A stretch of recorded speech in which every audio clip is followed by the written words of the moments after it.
Hello fellow orchid lovers, it's Danielle here with a culture video on how I grow my Oncidium type orchids. So I posted yesterday on how I grow my Phalaenopsis orchids in waterculture, and now I'm going to share with you how I grow my Oncidium types in waterculture. Now there are a few exceptions. I didn't include my Miltoniopsis with this group of orchids because I do grow them slightly different. So therefore it doesn't really apply across the board. So I'm going to do a separate video on those specific types. But as you can see, a lot of my Oncidiums are doing really well. I have 2 spikes on my Pseudobulb Tolkien this year, which I am super duper thrilled about. Pseudobulb Tolkien is probably one of my favorite orchid blooms of all time. I just love the spidery look. It's just a really, really beautiful bloom. And I've never had 2 spikes at the same time on this plant before, so I'm very excited. And the way that came about is this Pseudobulb matured over the winter and didn't spike. And I thought that I wasn't going to get a spike, but then as soon as the weather got nicer, it started this new growth, and I was like, all right, good. I'm gonna get a spike on that new growth, and this one started spiking.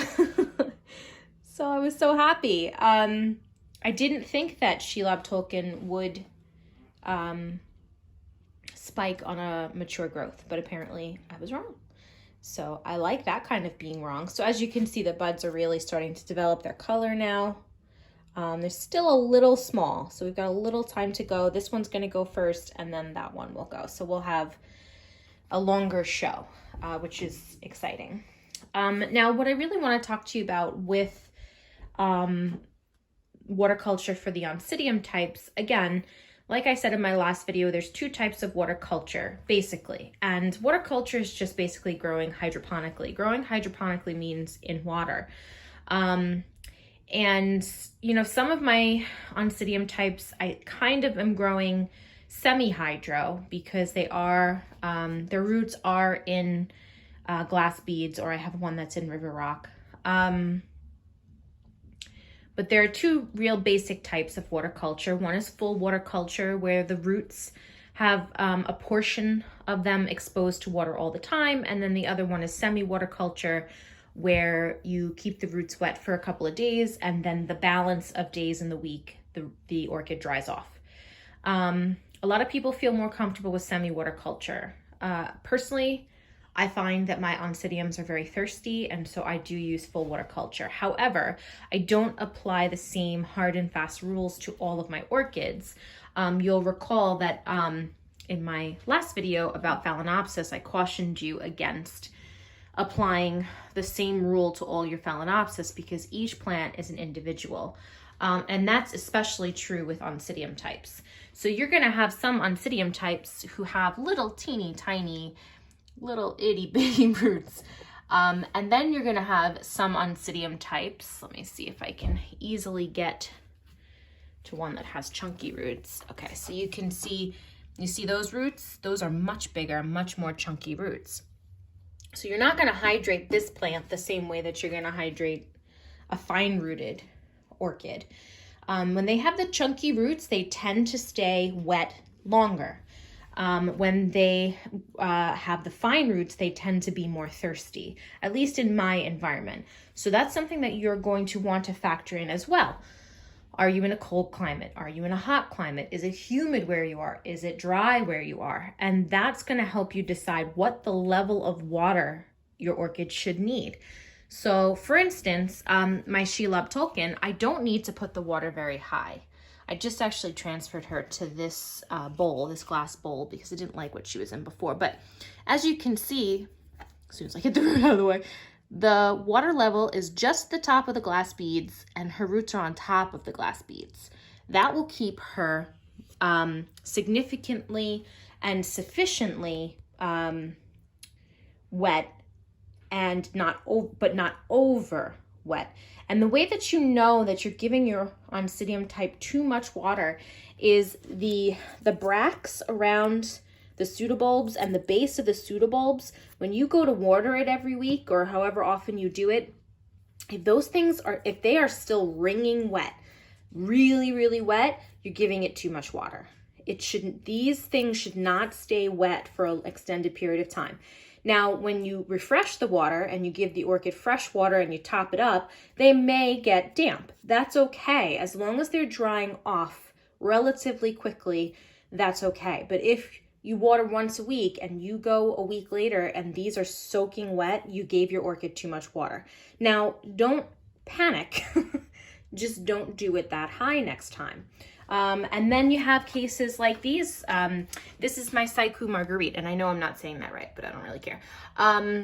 She is so stinking thirsty, and actually I think I'm not going to get blooms on her this season, although there's still time. She blooms off of immature growths.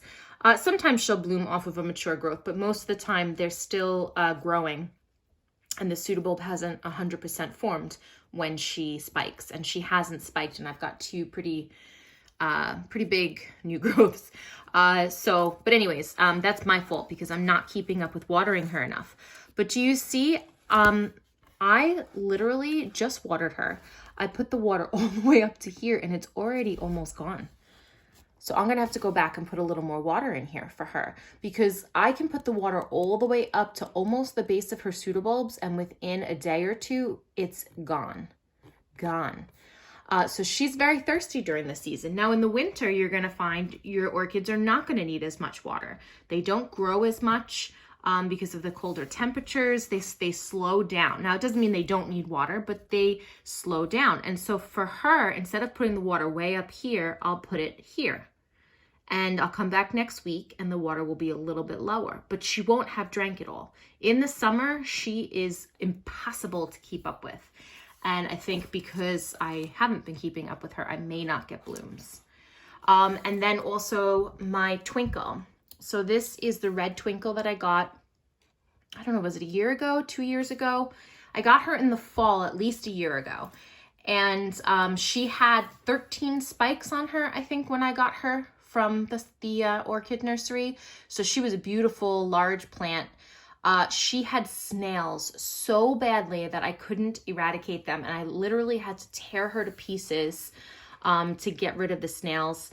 And now she is probably about a third of the size that she was. Now she blooms on mature pseudobulbs. So you see how this bulb matured and then she put out a spike? Well, there was another spike in there and I wasn't watering her properly and she aborted that spike and just concentrated on that one. So because I wasn't watering her properly, because I wasn't watching, it's nice and hot out, she dried out too much and she didn't then have enough energy to push both spikes. So I cheated myself by not paying attention to her. Now this other pseudobulb that's back here that's almost mature, I don't know if you can you see that? That little thing sticking out? That is another spike. So at least I'll have 2 spikes on this orchid this spring/summer, whatever you want to call it, at least if I keep her hydrated. So as you can see with her, again, she's very thirsty. It is that time of year where she is in active growth and she is spiking. And so you're going to give them a little bit more water. But again, if I come back to her in a day or two and those bracts are soaking wet, then I know, okay, this level of water is not okay. I got to lower the water. And that's actually can change throughout the season. So for instance, I have my Wildcat. I believe this one is Green Valley. I have 2 of them. This is the one I bought second. I bought this one from Oncidiums Orchids, I think. A couple years ago, I bought one of these and it never bloomed for me. And then I went to an orchid show and I saw the blooms and I bought it again, not realizing I already owned it. And then now they both spike for me. So I'll get a spike on the other one earlier in the year. And then this one usually spikes a little later. So I'm kind of fortunate. I get to keep these blooms around for quite some time. So as you can see, it's quite a big spike. I'm sure by no means as large as they can be. And she usually only gives me 1 spike. But during the time that she was growing this spike, she was drinking water very quickly. So like I would put the water here, which is where I have it now. So I have the water here And again, I couldn't keep up with her needs. She just drank. And so I was in the habit then of putting the water up higher. Now this time, now that her bloom spike is finished, you know, popping out those blooms, she didn't drink as much water. And so now I'm gonna go back to watering her much less, because I don't want to keep the base of those pseudobulbs wet. If I keep the base of the pseudobulbs wet for any length of time, I risk rotting my pseudobulbs. So it's all about the proper amount of air to water, the proper amount of, you know, keeping the pseudobulbs dry and the roots happy. And again, that's going to be different depending on the orchid and depending on what stage they're in. If they're pushing out a new growth, they might be a little more thirsty than when they're done with their new growth and they're not really doing much. So you got to base your water levels on what type of roots you have, how healthy the roots are. So like, for instance, this is one of my new orchids. This is one that I got a month ago or something like that. This is Brennan Scott Barfield. And it's a Wilsonara. I love Wilsonaras. I'm so excited because I just bought some more.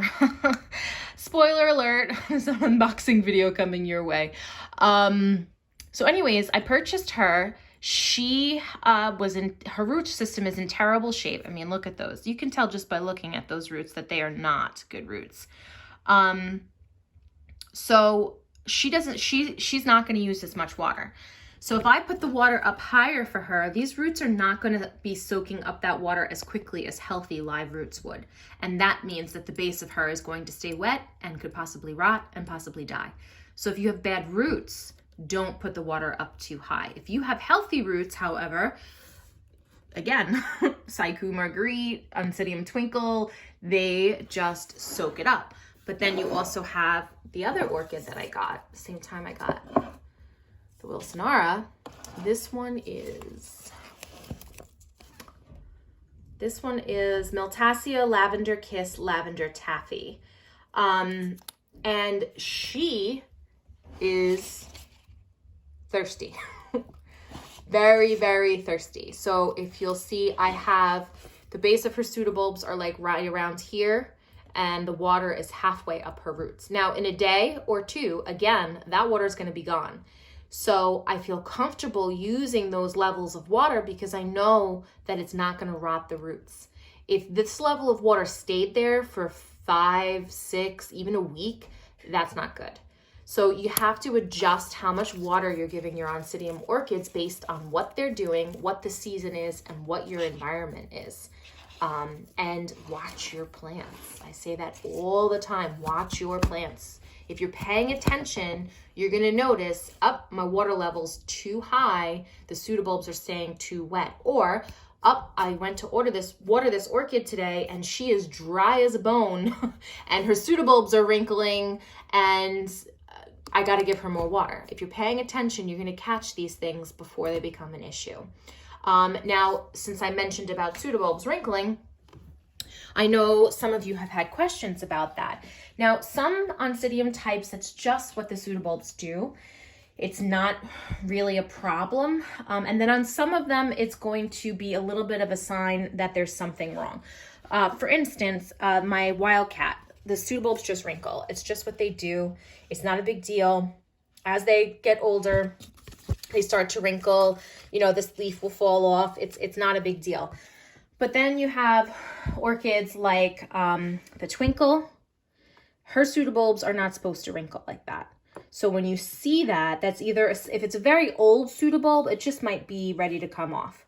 You know, it may be no longer a viable pseudobulb. But if you see the newer pseudobulbs wrinkling like that, then you know that you could have a problem with dehydration.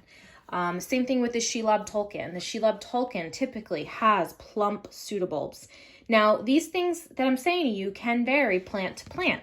So you kind of have to educate yourself about what you're purchasing. If you're going to buy an orchid, you have to look up that orchid, look up its lineage. And sometimes it's such a crazy hybrid, a mix of such crazy things that it's very difficult to know what to give the orchid. But if you're paying attention, like for instance, with the wrinkling on this pseudobulb. If this pseudobulb is wrinkling and getting soft, that's an aha moment for you. That's a uh-oh, gotta do something moment. These pseudobulbs started to wrinkle, and they're not soft, but they're not as crisp and as happy as when I first got them. And I realized that because of the extensive root system on this orchid, she needs more water. Now, typically, my newer orchids, as I'm introducing them to water culture, I don't chuck a lot of water at them. But then there's a balance there too. If she's going to suffer because she's not getting enough moisture, then I'm going to increase her levels quicker than maybe typically I would for another. This one, who's a smaller plant, she needs very little water, and she still stays very happy. So again, I'm not going to give her that much water. You watch your plants. I may have mentioned that a few times. So yeah, you're going to make sure that you're paying attention to what the plant is doing. That's going to also give you a lot of information about what the plant needs. If the plant's growing a new growth or a spike, they're gonna need a little more water than they would typically need. But if they're quote unquote dormant and they're really not doing much, then giving them more water is only going to potentially rot their pseudobulbs. So basically, to sum up, watch your plants. If you're gonna switch them over to water culture, I always try, sorry, that was very blurry. I was looking at my blooms instead of looking at where the camera was pointing. I always try to start off orchids that I convert and transfer over to water culture gently. I usually will take them, I will unpot them. And in that process, I do put a lot of water on their roots to get the moss out. And then I put them in a vase that's dry, and I let the roots dry out before I start introducing water to them. And then I try to do it slowly. There are exceptions to the rule. If there is if I have a huge plant like this, and introducing moisture slowly to her is making her dehydrate, then I skip that part of my usual way of doing things, and I just go straight to watering her like I would water anything else.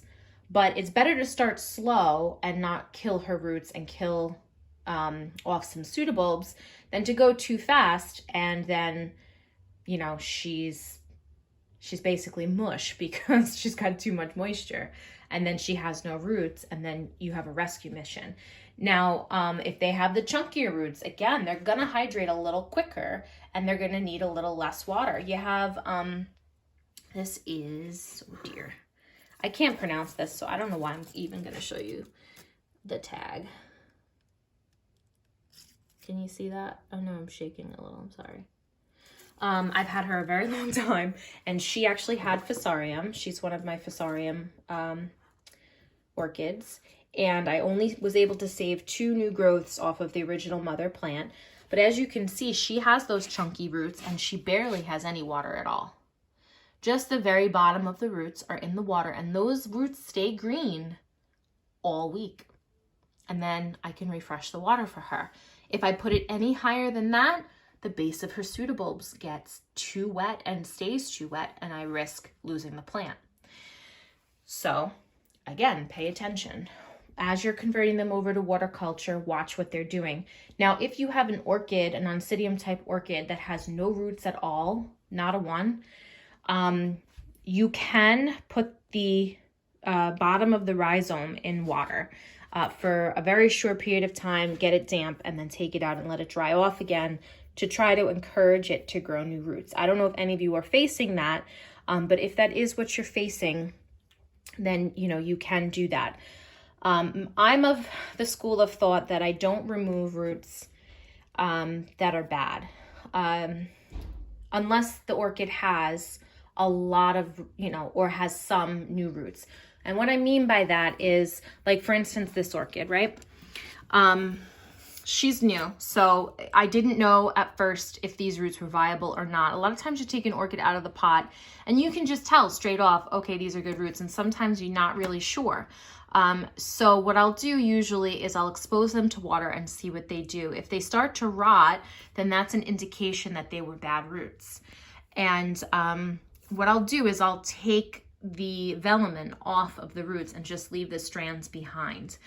Because I don't like to remove a source of water for the orchid. So I just remove the velamen and I leave the little strand that's inside the velamen intact. I'm trying to see, so like for instance, look, see right there on this orchid, see that little hair-like structure that's inside the roots? So these roots aren't doing so good. So there, I just took another one off.